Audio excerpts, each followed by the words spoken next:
Bonjour à tous, j'espère que tout le monde va bien. Je vais continuer l'étude du catéchisme de Spirago.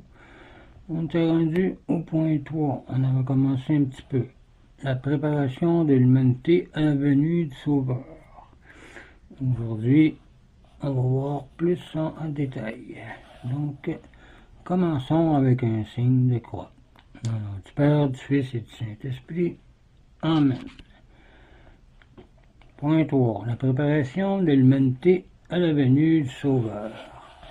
Dieu se choisit un peuple et le prépara lui-même à la venue du Sauveur.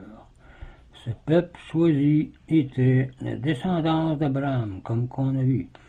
On l'appelle communément peuple israélite ou juif. La vocation d'Abraham est connue, comme j'ai déjà dit dans Genèse 12. Le peuple juif devait être le sacerdoce de toute l'humanité. Voir Exode 19, verset 6. Ce choix n'était donc pas une réprobation des autres peuples, mais une preuve que Dieu prenait soin d'eux. Aussi, à chaque promesse du Rédempteur, Dieu déclarait que le Rédempteur rendrait heureux tous les peuples. C'est ce qu'on avait vu dans la dernière vidéo, on avait fini avec ça. Donc on continue. La préparation du peuple élu à la venue du Sauveur consista en de lourdes épreuves, en une loi sévère, en nombreux miracles et dans l'enseignement par les prophètes. Le peuple élu était très sensuel.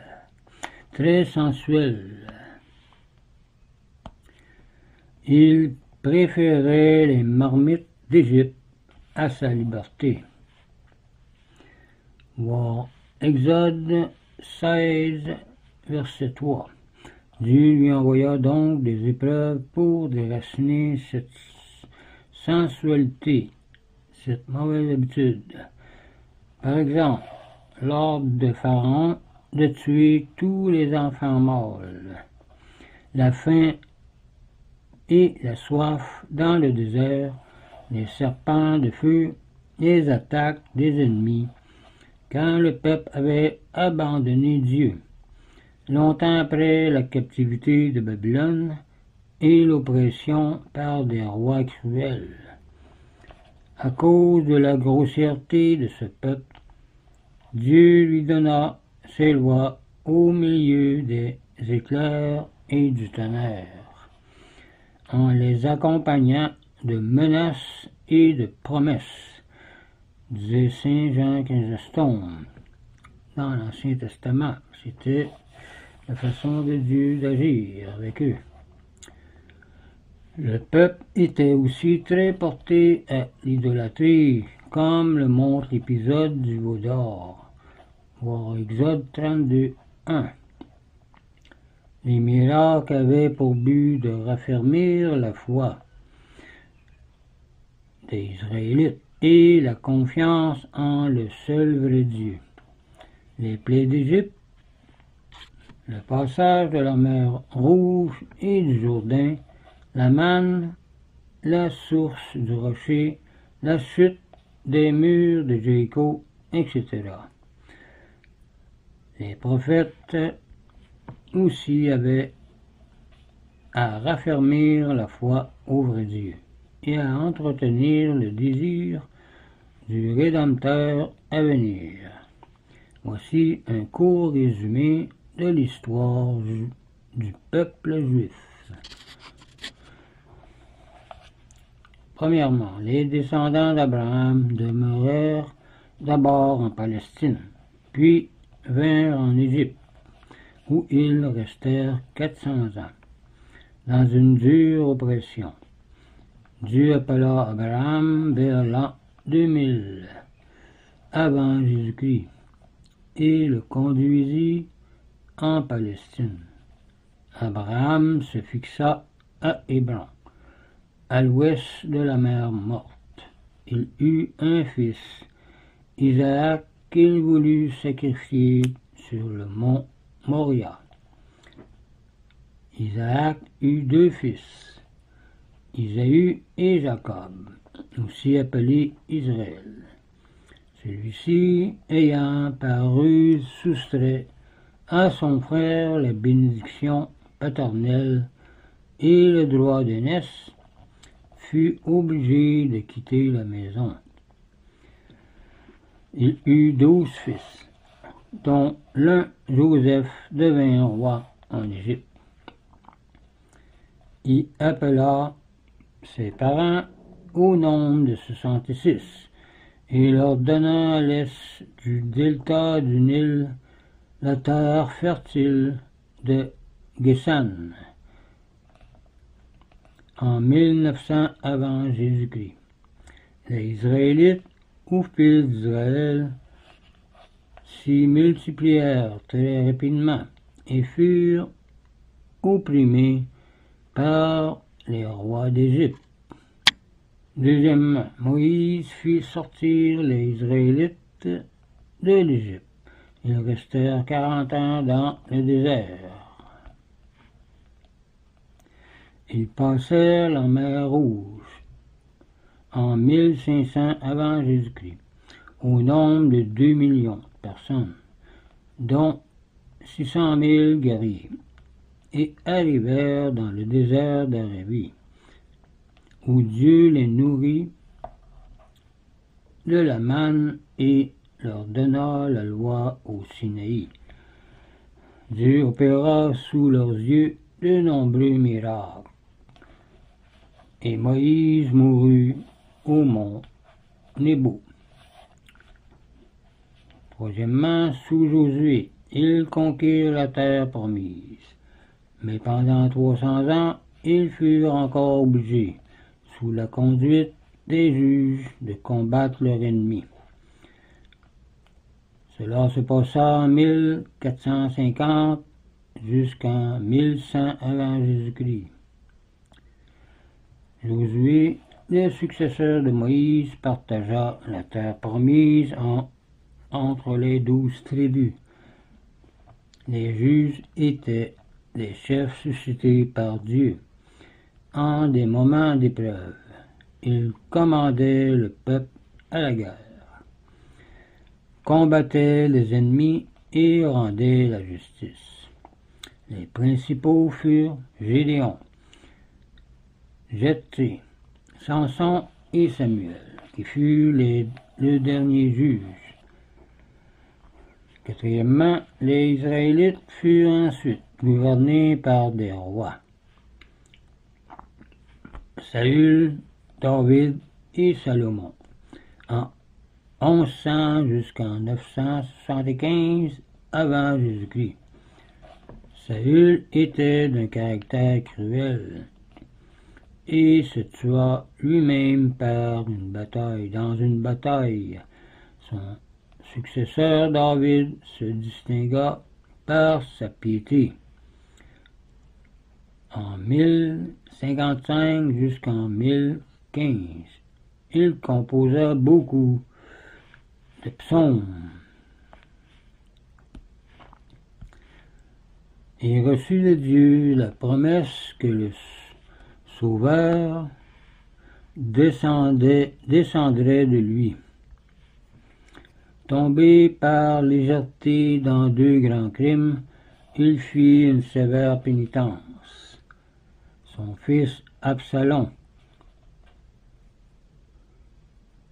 se révolta contre lui, mais sans succès. Son fils Salomon bâtit le temple merveilleux de Jérusalem en 1012 avant Jésus-Christ et fut célèbre par la magnificence de sa cour. Il avait une grande sagesse et écrivit le livre des Proverbes et aussi sûrement le livre des Ecclésiastiques et Sagesse. Cinquièmement, après la mort de Salomon, le royaume se divisa en 2 parties. Le royaume d'Israël au nord, entre 975 jusqu'en 722 avant Jésus-Christ et celui de Juda au sud de 975 à 588. Salomon eut pour successeur Roboam, son fils. Celui-ci chargea le peuple de plus d'impôts encore que son père. Aussi les 10 tribus du nord firent tel un schisme et fondèrent le royaume d'Israël.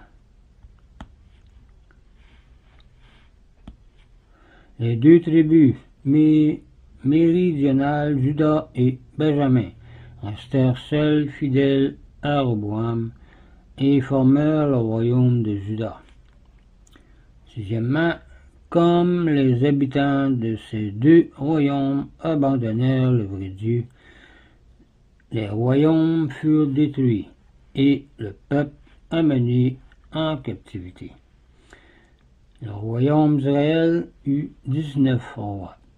Ils portèrent le peuple à l'idolâtrie pour l'empêcher d'aller sacrifier à Jérusalem. Dieu lui envoya des prophètes pour le menacer de ses châtiments. Enfin, en 722, le roi d'Assyrie, Salmanasar, détruisit ce royaume et en amena les habitants, entre autres Tobie, dans la captivité assyrienne. En 606, après la destruction de l'empire assyrien, ils tombèrent sous la domination des Babyloniens, et en 538, sous celle du roi de Perse, Cyrus. Le roi de Juda eut 20 rois, et dura plus longtemps. Ce fut seulement le roi de Babylone, Nabuchodonosor, qui le détruisit. Comme ils se révoltèrent, un grand nombre de Juifs, Daniel entre autres, furent ramenés en captivité en 606 et 599. La ville de Jérusalem et le temple furent détruits.